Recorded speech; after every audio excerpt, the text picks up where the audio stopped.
हे students, ये मेरा first reveal video है यूट्यूब में आप लोगों के लिए। यहाँ मैं आप लोगों को बताऊँगी मैंने 93% स्कॉलरशिप मिला है मुझे जनरल कैटेगरी में। तो आइए मैं आपको दिखाती हूँ। ये है मेरा स्कॉलरशिप का मीन्स ये मेरी एक्चुअल फ़ीस थी जो मैंने अपने कॉलेज में पे की थी और ये मुझे स्कॉलरशिप मिली थी। ये देखिए, मतलब स्कॉलरशिप मिलने के बाद मुझे ये फ़ीस पे करनी पड़ी थी। तो मैं अभी आपको यहाँ पर पूरा सब कुछ कैलकुलेट करके बताना चाहूँगी।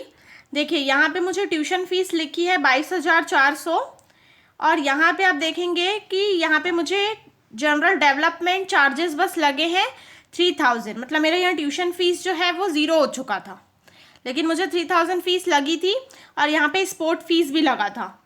तो ये जो स्पोर्ट फ़ीस है यहाँ पे ये क्योंकि इवन सेमेस्टर का फी रिसिप्ट है तो यहाँ पे ये 150 रुपीज़ इंक्लूड नहीं है, मतलब यहाँ पे ऐड नहीं है। तो अगर मैं 150 को इंक्लूड कर देती हूँ तो मेरे यहाँ 22,550 ये मुझे पर सेमेस्टर लगा था और ये मेरी ईयरली फीस लगी थी 3,150। तो मैं 3,150 को पहले डिवाइड बाई 2 कर लेती हूँ क्योंकि मैं इसे सेमेस्टर वाइज फीस में आपको बताना चाहती हूँ।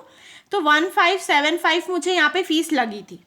तो चलिए मैं अभी आपको दिखाना चाहती हूँ। यहाँ पे मैं आपको दिखाऊंगी किस तरीके से मुझे 93% जो है स्कॉलरशिप मिली थी और मैंने सिर्फ 7% फीस जो है वो पे की है। तो देखेंगे आप कि यहाँ पे 22,550 जो है वो एक्चुअल फीस थी और मुझे पर सेमेस्टर की फ़ीस जो है ये पर सेमेस्टर फीस है 1,575 मैंने पे की थी स्कॉलरशिप मिलने के बाद।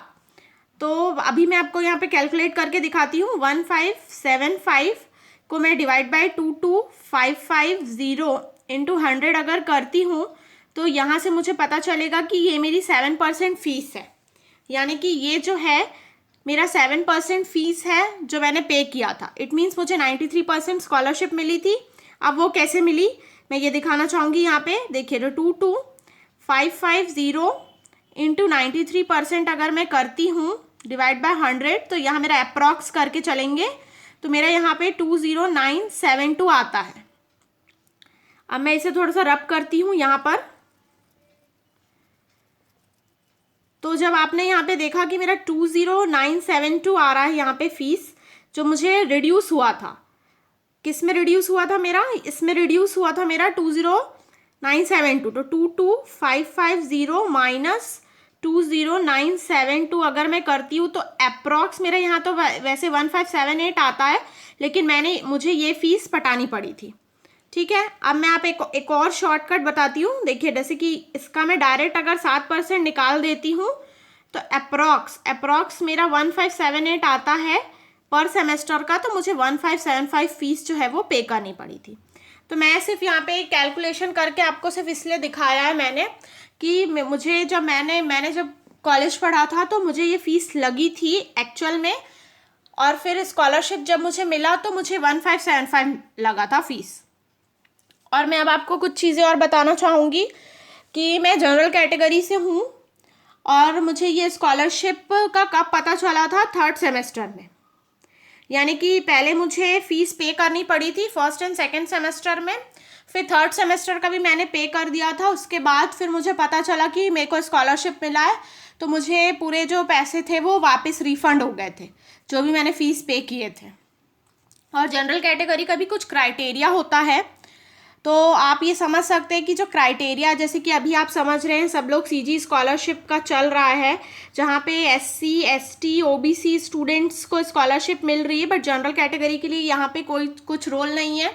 तो जनरल कैटेगरी की स्कॉलरशिप का कुछ क्राइटेरियाज होता है जो कि आप लोगों को जानना ज़रूरी है। अगर आप चाहते हैं उससे रिलेटेड भी वीडियो तो मैं आगे बता सकती हूँ आपको, लेकिन मैं आपको अब इस चीज़ से एक और चीज़ बताना चाहूँगी कि अगर सपोज़ करिए कि आपका जो फीस है ये सेमेस्टर वाइज फीस है और अगर आपका जो ग्रेजुएशन है वो 3 ईयर का है और यानी कि 6 सेमेस्टर होते हैं, तो एक्चुअल में आपको फीस जो है 1,53500 लगा होगा, 1,553 लेकिन अगर आपको स्कॉलरशिप मिली है तो यहाँ पे आप देख सकते हैं कि एक्चुअल में मुझे 3 साल की फ़ीस जो है वो इतनी लगी होगी। ठीक है।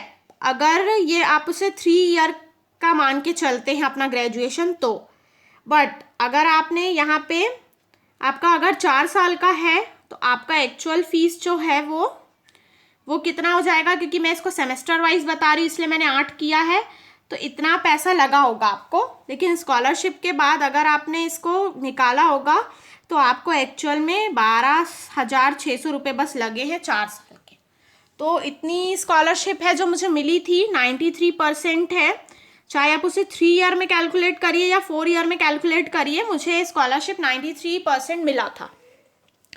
क्राइटेरियाज होते हैं, अगर आपको जानना है क्राइटेरिया क्या है, आप जनरल कैटेगरी के स्कॉलरशिप के बारे में डिटेल में जानना चाहते हैं तो आप मुझे बता सकते हैं, तो मैं आगे वीडियो बना सकती हूँ। यहाँ पे मैंने सिर्फ अपना मुझे मिला है जनरल कैटेगरी से रिलेटेड, मैं यहाँ सिर्फ यही बताना चाहती थी, इसलिए मैंने ये वीडियो बनाया है और आज आपके सामने अपना फर्स्ट रिवील किया है यूट्यूब में। ऐसी आगे भी मैं कोशिश करूँगी कि मेरे और भी सारी चीज़ें जो आप लोगों को जानना ज़रूरी है वो रिवील करूँ, बट आप मेरे साथ कनेक्टेड रहिए, क्योंकि मैं आगे आप लोगों को बहुत से टिप्स देते रहूँगी जिसमें आपको एक्चुअल में पढ़ाई करने में हेल्पफुल होगा। और आपका जो आप जिस भी कोर्स के लिए कर रहे हो, आप ग्रेजुएशन तो कर ही रहे हैं क्योंकि आप अभी फर्स्ट ईयर जा रहे हैं, बट आप किसी भी कोर्स के लिए हो, इंजीनियरिंग हो, पॉली हो, फार्मेसी हो, मैं आपको एक जनरल टिप्स देते रहूँगी जिसको लेके आपको एक्चुअल में मेरा ये गारंटी है आप लोगों से कि आपको एक्चुअल में हेल्पफुल होगा आपके कॉलेज को लेके। सो मेरे साथ कनेक्टेड रहिए। इसी तरीके से आगे मैं आप लोगों की और पूरी हेल्प करने की कोशिश करूँगी। आप अगर जनरल कैटेगरी से रिलेटेड जो मैंने अभी बताया है उससे रिलेटेड क्राइटेरियाज़ या फिर जो भी और कंडीशंस है वो जानना चाहते हैं कोई जनरल कैटेगरी स्टूडेंट्स, तो मुझे कमेंट में ज़रूर बताइएगा, मैं उन्हें ज़रूर बताऊंगी। और ये एक चीज़ कहना चाहूँगी कि ये जनरल कैटेगरी का जो स्कॉलरशिप है ये आपको हर कोर्स में मिलता है। अभी जो सीजी स्कॉलरशिप आया है वो सिर्फ ST SC के लिए है जैसे कि, और वहाँ पे भी लिखा हुआ है हर कॉलेज के लिए। तो जनरल कैटेगरी का स्कॉलरशिप भी हर कैटेगरी, मतलब जनरल कैटेगरी का जो स्कॉलरशिप है वो भी हर कोर्स में मिलता है।